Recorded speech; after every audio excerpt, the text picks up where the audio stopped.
All right, so this is the second bike in part 2 of our 40 to 400 series. This is a Huffy Seastar. It is a, just make sure I get the right measurements, a 20-inch bike here.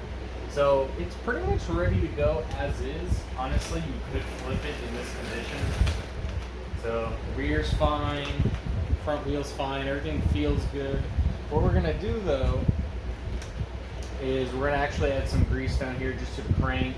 Again, the rear feels fine. The coaster brake, everything feels good. The chain looks okay. We'll add some oil there, but overall, not much to do here. The front end here on the headset feels good as well. So really, this is just gonna be more of a cleaning effort, a little bit of light lube, and then we'll go from there. So very easy. Sometimes you could get lucky with these in a group package and then basically put a couple minutes into them and then flip it. This one maybe 20, 25 if we're lucky. I don't see anybody paying much more than that because retail these things are only about 50 to 60 anyways, sometimes even less if you can get them on sale at Walmart or Target. So really hard market on these, so typically it's going to be like $15 to $20. Occasionally like a 25 if you get the right buyer. But yeah, so I'm going to remove the pedal here, take this off, which will allow us access to the bearing to add some fresh grease. Probably have to take off the chain guard on the other side to move it all out, but yeah, should be pretty straightforward.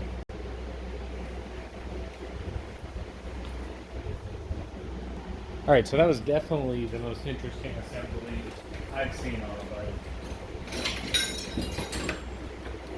At least on the pedals, that is. So I don't know why, but there's these two different pins, and then there's a metal piece that holds on the pedal. So again, I don't know if that means it could slide up. I don't think so, because then how would it stop it from moving up? So for whatever reason, this design has two pins on it. So what we're gonna do is take off the lock nut here, the other flange piece, and then put our grease in. So let me get set up here and get my other tool, and then we'll get going. All right, so to remove it, we're gonna need this wrench. You should be able to use some adjustable ones depending on the size, and then to actually get the other piece out, use a flathead screwdriver and then a hammer. So just gonna get this set up in here. This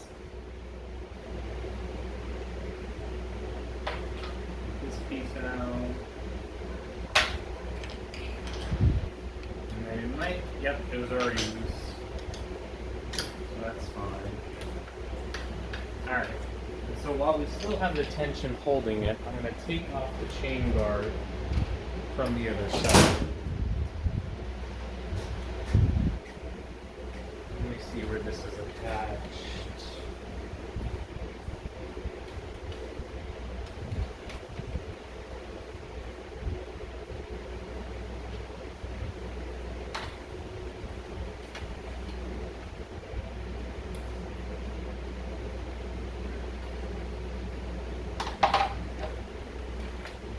Sure, there's a lot of people that would probably think this is not worth the time and the effort to, pull all this off.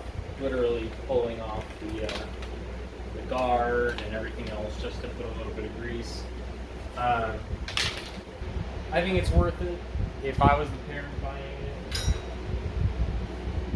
I would want it to be ready to go. So, again, took the chain guard off. It's actually going to help us get to the chain a bit easier too. I'm just going to take this off. And it's a cone, so you can see like in our other videos, has that conical shape. And then you can see here, it's got these large cage bearings and they're just dry as a bone. So I'm going to pull this out. The chain off first, so we can get it out a bit easier.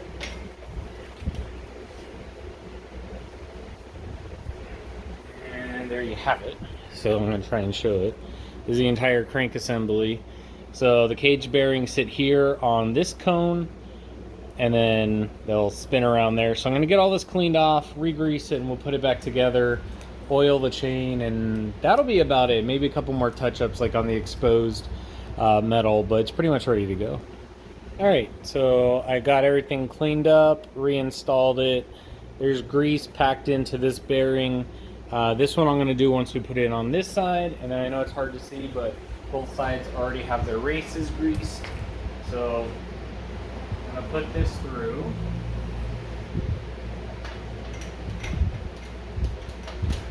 Pull the bike out a little.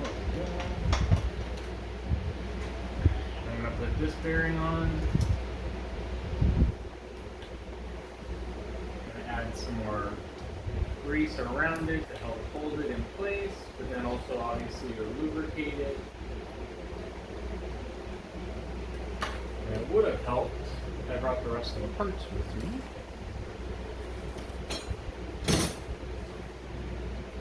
Right.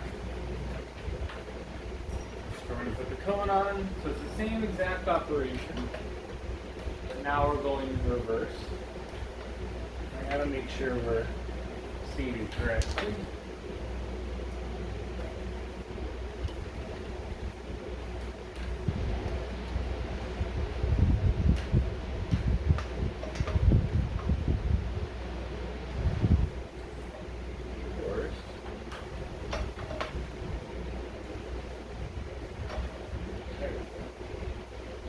Did not want to sit right.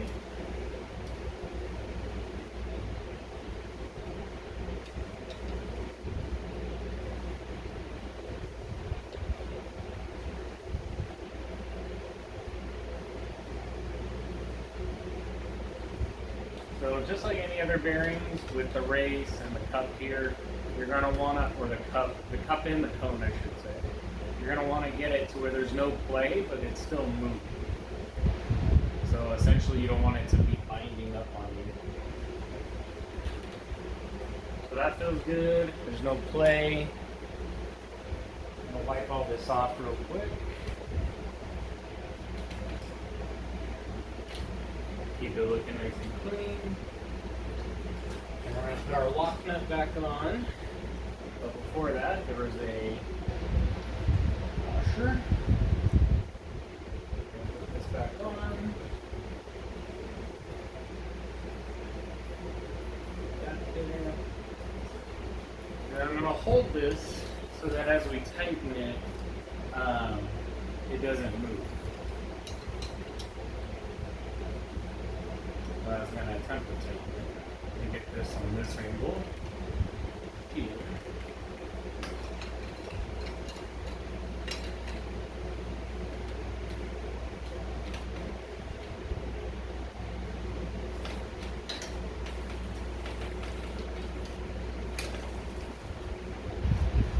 So I'm just going to move the grease around.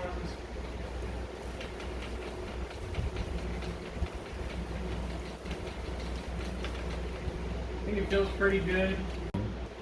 Okay, so just like any other chain, what we're going to do is just spin it here while I drip some lube on each roller without trying to make a big mess.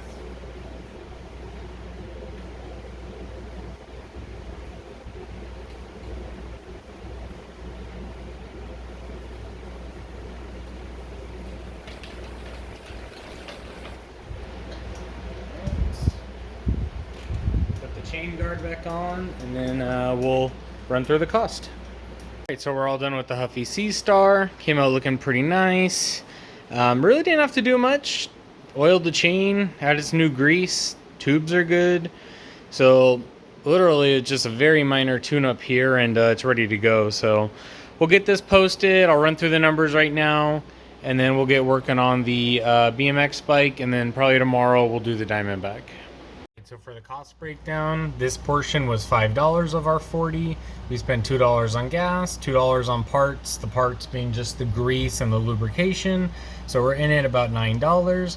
We estimate our sales to be between 15 and 25, which would put our profit between 6 and 16. Definitely not a lot, but then again, this came as part of the package deal. This does happen a lot where you're going to have just a kid's bike along with a couple adults' bike, and the seller doesn't want to part with them.